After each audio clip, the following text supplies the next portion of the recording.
Hey everyone, Omito here, and today I want to show you guys how I made my best-selling beat of all time. If you saw the last video I uploaded on this channel where I talked about how I sold 500 beats in only 6 months, you would have seen me use this beat as an example. I definitely had to include it in that video because this beat has sold so much more than any other beat I've released, over the past decade of posting my music online. So I really wanted to break it down for you guys and show you some things I did on the production side to make this a really successful beat. Before we dive into it though, I just wanted to let you guys know that me and a good producer friend of mine, L. Williams Beats, we teamed up and created this Instagram growth strategy guide. And it's this guide about how both him and myself use Instagram Reels to grow our Instagram accounts, which in turn leads to more beat sales. I've been using Instagram Reels pretty consistently for the past, 6+ months now, and I've seen really good results from it, both on my Instagram engagement and my beat sales. And in this guide, we talk about some specific examples of how we were able to get, reels with, tens of thousands up to reels with 100,000 views. And all this stuff leads back to beat sales, which has helped me, even make this beat one of my best-selling beats. So if you guys are interested in checking out that guide and grabbing it for yourself, I'll leave a link to it in the description that you can check out. But let's get into this beat. Okay, so I know a lot of the content on this YouTube channel is a lot about like indie rock beats and kind of, bedroom pop, alternative rock, stuff like that. This specific beat isn't like one of those ones. This is actually like a laid back hip hop beat that I posted on my YouTube channel. I posted it like 8 months ago and it went semi-viral. It's gotten over 200,000 views. It's like the fastest growing video on my channel. I've heard so many people write and record to it and get leases to it. But yeah, it's a little bit of different content than I usually post on this channel, but I still wanted to break it down for you guys. So the beat itself is called Happy. It's like a uplifting, it literally is what the title is. It's like a happy hip hop instrumental beat, and 88 beats per minute. It's kind of slow. I'll play a bit of the intro and then I'll break it down for you guys.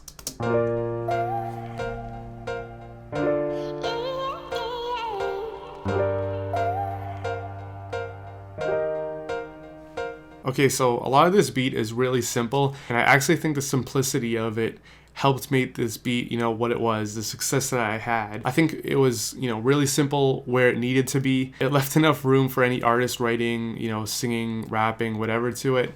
And I think it just sounds really nice. I'm really proud of this one. But so the beat itself starts with these 4 piano chords, nothing too complex. And if I scroll out, you'll actually see that anytime that there's a piano playing, it's pretty much playing these 4 chords, right? So this is how these 4 chords sound on their own.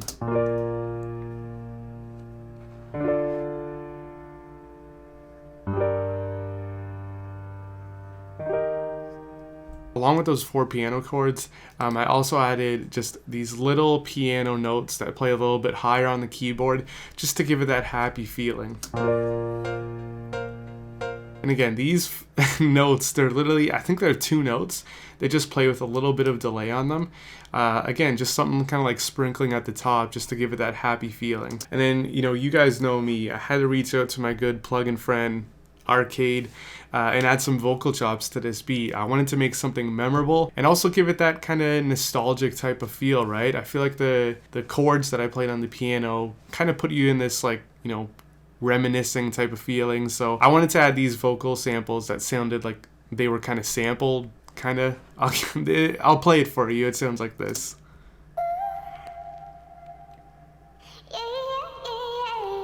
So they're pitched up. They kind of remind me of some like old school Kanye West records where, he takes a sample, pitches it up, so you hear those almost chipmunky vocals. And I actually used another plugin on these vocals, along with, a little bit of delay and reverb. This plugin called RC20.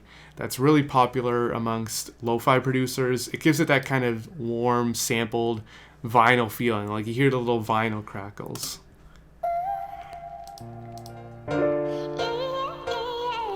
So those things play together in the intro. As soon as the verse kicks in, I take away some of those more melodic elements and bring in the drums. So I took out the piano stabs for this verse, took out those vocal chops, added a really simple bass guitar that just follows the low note of those piano chords.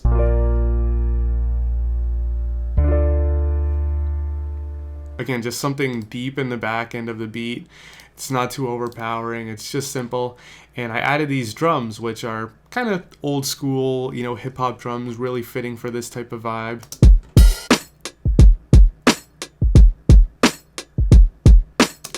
I mean, it's really simple. The, you know, hi-hat hitting on every single beat. The kick drum is really simple. The snare drum is really simple. Like I said, that simplicity is, I think, worked out really, really well for this beat. The verse, I have it set up as 16 bars. So what I just played for you guys was the first 8 bars of this beat. Those second 8 bars, I try and switch it up a little bit. So I bring back some elements from the intro. You know, those piano stabs and those vocal chops.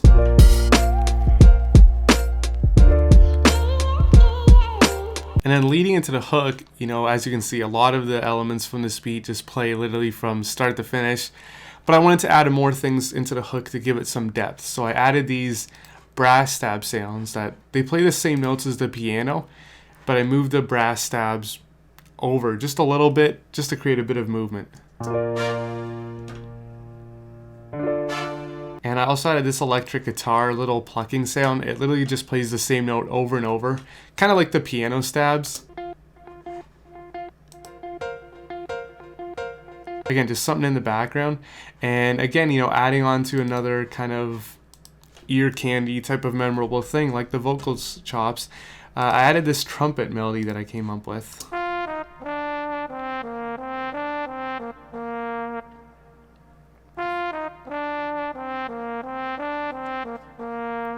It's the same thing played, you know, 4 times, just repeating itself. I guess, you know, usually I would have added these vocal chops back into the hook, but I kind of switched between the vocal chops, you know, in the verse, and then the hook, the trumpet comes in. So it sounds like this. I'll play a little bit of the verse and then the hook.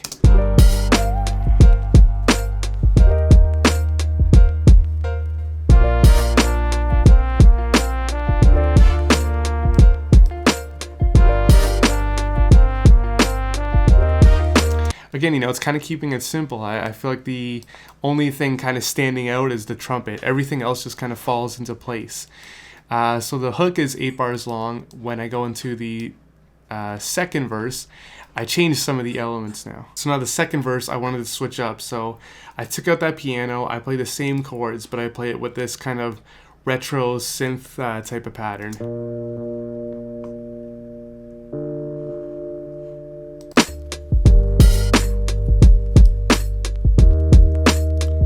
Again, it just kind of changes the mood. You know, the piano sound that I chose is very bright. It fills up the space. And then the synth chords that I play, they're more muted. They're almost like an underwater type of sound. It just kind of changes the vibe a little bit.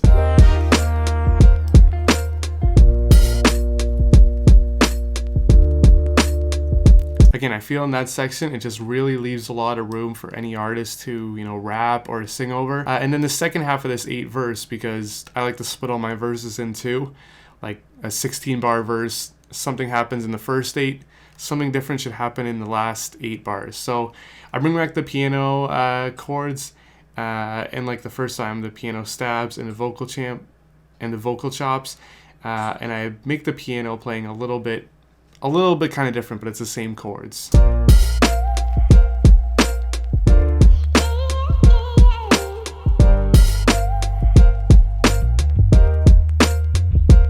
And I did something a little bit with the bass there too. In that one spot, I just did this little bass riff. But yeah, and then again, you know, it kicks back into the hook.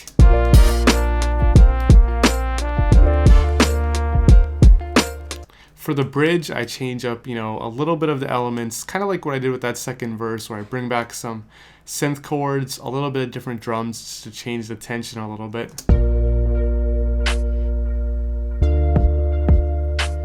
It's almost like it's halftime for the verse.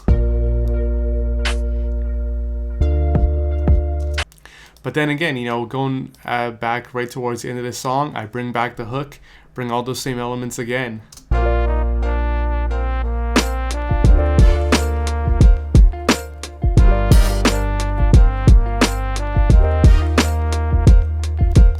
And it plays the same thing over, and then the outro, I have it originally fading out, but it just plays a lot of these same elements again.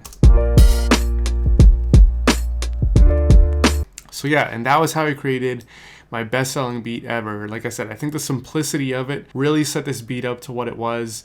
You know, I have these kind of chords that make you feel a certain type of way, right? They kind of, you know, for some people, I've heard them bring back some memories, bring back some type of nostalgic feeling, literally like a happy feeling, which is why I call it that beat. But, you know, I just wanted to break it down for you guys and show you, like, I don't know, sometimes the simplicity of a beat is all you need sometimes. If you just capture a good vibe in those, you know, first initial chords, you can make a whole beat around it. It doesn't need to be too complex, but paying attention to, you know, the details that work really well, even if they're not in your face, I think can have a really good impact on how your song sounds. So that's why I just wanted to show you guys this one. I thought it would be cool to kind of break down, you know, a beat that has sold like so much better than any other beat that I've had. I've had one other beat that sold pretty well. This one has like sold it out by like 3 times. It's just crazy.